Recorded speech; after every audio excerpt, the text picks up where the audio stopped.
यूसुफ के भाइयों ने यूसुफ को अपना भाई नहीं देखा। यूसुफ जब आ रहा था, इनके भाइयों को अपना भाई दिखाई नहीं दिया, लेकिन क्या दिखाई दिया? दुश्मन, एक समस्या दिखाई दिया। अपने भाई को भाई न दिखाई देकर एक दुश्मन और एक समस्या को आते दिखाई दिया। ऐसा क्यों? क्योंकि मन में जलन है, मन में ईर्ष्या है। जलन व ईर्ष्या मनुष्य की सोचने विचारने की क्षमता को नष्ट कर देती है।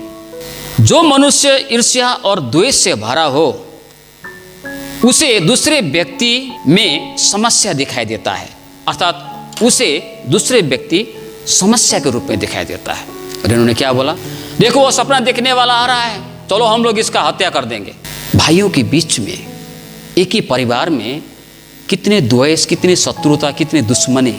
नीति वचन 14:30 में लिखा हुआ है, जलन जो है ना, हड्डी को भी जला देती है। जलन जिसके मन में, जिसके हृदय में है। याकूब 3:13 से लेकर 18। जो डाह की स्वभाव है, जो जलन की स्वभाव है, ये शैतानिक है। ये परमेश्वर की ओर से आता नहीं है, क्योंकि परमेश्वर हमको मेल मिलाप करने के लिए सिखाता है। परमेश्वर की तरफ से जो आता है वो मेल मिलाप करता है, कोमलता से भरा होता है।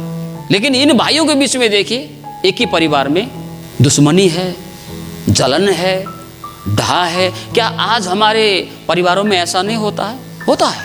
अगर एक परिवार में 4 भाई हो, एक भाई उन्नति करता है तो और लोग जलने लगता है। एक ही माँ बाप के भाई लोग, अगर उसको कोई अच्छा नौकरी मिल जाता है, दूसरे को नहीं मिलता, तो वहाँ भी एक जलन शुरू हो जाता है, ईर्ष्या शुरू हो जाता है, जलन डाह शुरू हो जाता है। और जब हमारे मन में एक भाई, एक परिवार के किसी भी सदस्य के मन में जब डाह भरा होता है, जब जलन भरा होता है, जब ईर्ष्या भरा होता है ना, तो परिवार के सदस्य को परिवार के सदस्य दिखाई नहीं देता है, लेकिन कुछ और दिखाई देता है। दुश्मन दिखाई देता है, शत्रु दिखाई देता है, खुद से आगे बढ़ने वाला दिखाई देता है, समस्या दिखाई देता है, नीचा दिखाने वाला दिखाई देता है, बहुत कुछ। तो इन भाइयों ने अपने ही भाई को क्या देखा? एक शत्रु के रूप में देखा, क्योंकि इनके मन में क्या था? डाह था, ईर्ष्या था, जलन था। इसलिए कभी भी, ये स्वाभाविक है, हमारे मन में डाह होगी किसी की उन्नति को देखकर।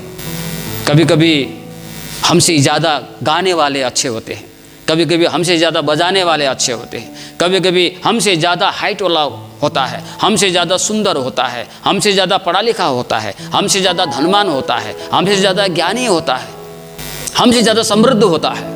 और वैसे लोगों को देखकर कभी कभी हमारे मन में जलन होता है। उसके बेटे को नौकरी मिला, मेरे बेटे को अभी तक नौकरी नहीं मिला। कई सारे कारण जब हमारे सम्मुख में आता है तो स्वाभाविक है कि हमारे मन में डाह उत्पन्न होता है, जलन उत्पन्न होता है। यीशु मसीह को इसीलिए तो उन्होंने क्रूस पर टांगा, क्योंकि यीशु मसीह उनसे कहीं बेहतर था, सब कुछ में, ज्ञान में, बुद्धि में, सुंदरता में, सब कुछ में आगे था प्रभु यीशु मसीह। ये लोग जलन करते थे और यीशु को क्रूस पर टांग दिया, क्योंकि ये लोग जलन करने वाले लोग थे।